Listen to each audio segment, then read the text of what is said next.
Guys literally আমি রাজবাড়ি গেটে আছি, পাশে রাজবাড়ি দেখি।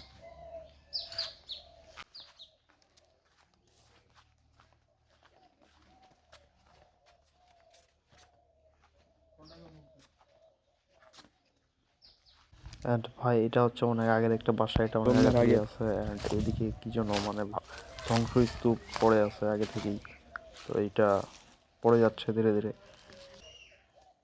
ওয়াও লিটারালি গাইস, আরবি ভাষায় কি যেন লেখা আছে এখানে, এটা বলতে পারতেছি না আমি। ও ভাই, এখানে কি আছে ভাই ভিতরে? সো গাইস ভেতরে যাই। ও ভাই,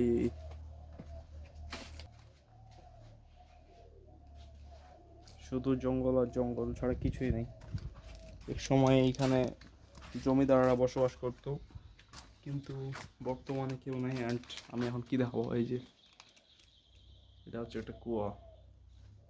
এন্ড গাইস জাস্ট ভিউটা দেখেন ভাই, ভিউটা দেখে ভাই মাথা নষ্ট। সো কি অবস্থা গাইস, রাজবাড়ি কেমন লাগলো? দেখ রাজবাড়ির গলিতে আমি গলির সামনে যে দেখি কিছুই নেই, এখান থেকে আবার ব্যাক করতে হবে আমাকে।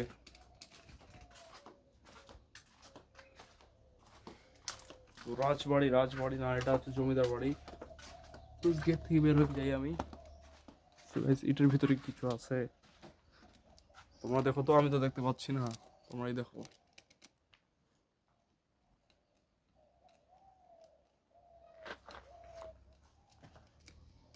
কি দেখতে পেলা? আমি তো দেখতে পারলাম না। দ্যাটস ওয়াই আমি সামনের দিকে যাব।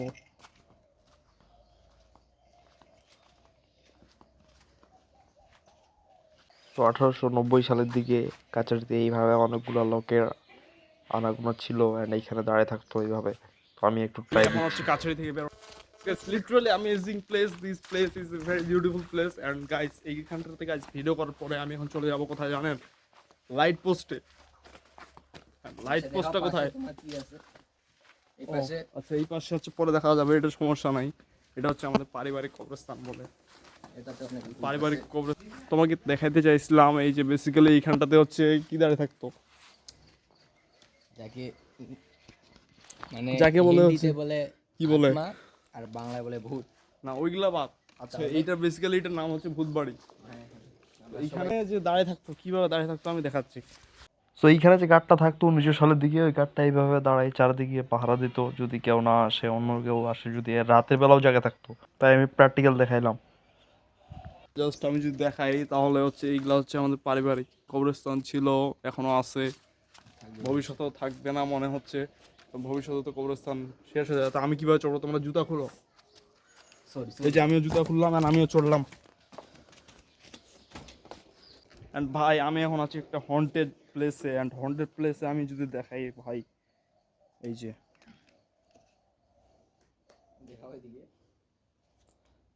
ভাই এটা হচ্ছে আমার দাদুর কবর আছে।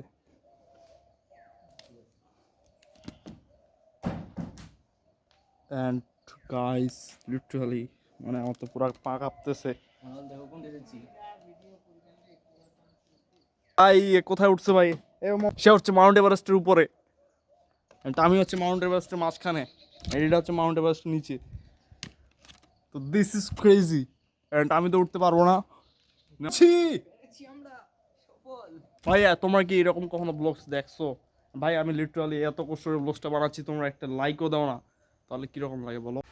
সো লিটারালি গাইস এখন হচ্ছে ছাদে যাবো, এখন এই ছাদে হচ্ছে আমি জীবনও যাইনি। ভাই কেমনে কি?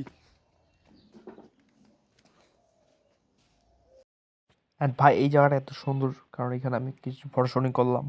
ফটো শুটিং করার পরে তোমরা এখানে চলে আসতে পারো ফটো শুটিং করার জন্য, লোকেশন টাইটেলে দেওয়া আছে। অ্যান্ড ভাই তোমরা যা দেখছো খালি লুকটা দেখো না, পুরো মানে হ্যাঁ গাইস, ছাদে ওঠে গ্রাম বাংলার প্রকৃতি দেখতে কিরকম লাগে। Actually, এই জিনিসটা কি, মানে এখানে কি কিছু মানে ছিল নাকি? কি ছিল এখানে, রাজার মুকুট নাকি? মুকুট জাতীয় একটা আচ্ছা জিনিস ঠিক ছিল, আছে, এটা যেটা বুঝলাম, পরবর্তীতে নামিয়ে নেওয়া হয়েছে এটা বুঝলাম। এখন ভয় লাগতেছে ছাদ যদি ভাঙে পড়ে। তাহলে তো ভিডিও আর আপলোড দেওয়া হবে না। এই যে গাইস দেখো তোমরা, আমরা যে মসজিদটার উপরে উঠছিলাম গাইস, কিছু নাকি পাইছি এইখানটাতে। এটা কি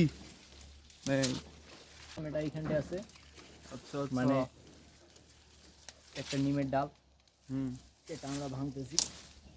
গাইস তোমরা কি লিটারালি দেখতেছো একটা ছাদের উপরে মানে ডিমের ডাল। গাছটা ছাদের উপরে হচ্ছে আমাদের, দেখেন। ভাই রে ভাই কি, সো এটা হচ্ছে ডিমের ডাল।